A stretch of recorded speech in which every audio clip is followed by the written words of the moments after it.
ఒక మాట చెప్తున్నాడు. ఒక ఆవిడకంట వాళ్ళ ఫ్రెండ్ వాళ్ళ మమ్మీకంట ఒక అలవాటు ఉందంట, రోజు గుడ్ మార్నింగ్ పెట్టడం. రోజు good morning good morning good morning good morning అని పెడుతున్నారు. ఈ గుడ్ మార్నింగ్ అని పెడుతున్నప్పుడు ఒకరోజు ఆమె చనిపోయింది. ఫ్రెండ్ చెప్పాడంట. సో దేశాలు డిఫరెంట్గా ఉన్నాయి. ఆయన ఎక్కడో దేశం, ఫ్రెండ్ ఎక్కడో దేశం, అమ్మ ఎక్కడో దేశం. కానీ ఇప్పుడు గుడ్ మార్నింగ్ పెట్టి ఆమె చనిపోయింది. గుడ్ మార్నింగ్ కాస్త మనం చాలాసార్లు వాళ్ళ పలకరింపును అవాయిడ్ చేయడానికి కథలు పడుతుంటాం. కానీ వాళ్ళే ఒకరోజు మ్యూట్ అయిపోయే రోజు వస్తుంది.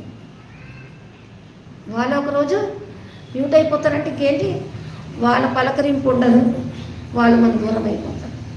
కాబట్టి అలాంటి ఒక మంచి మనుషులు ఆ అలవాటులో ఉన్న ఆమె మంచి రోజు నన్ను పలకరించేది ఎట్లా, గుడ్ మార్నింగ్ ద్వారా. ఇప్పుడు ఆ గుడ్ మార్నింగ్ ఆపేది, అది మ్యూట్లో అయిపోయింది. మనం చాలాసార్లు చిరాకు పడతాము, కొందరు అలవాట్లు మనం తగ్గిస్తాము, వాళ్ళని మ్యూట్ చేస్తాం. ఇప్పుడు కొత్త మ్యూట్ ఏంటంటే బ్లూటిక్ పడవు, బ్లూటిక్ పడకుండా చూసామా చూడకూడదా అన్నట్టుగా పెడతారు. కానీ ఒకరోజు మీ నటనలు కాదు, ఈ ప్రపంచమే సైలెంట్ అయిపోయే రోజు వస్తుంది. హల్లెలూయా.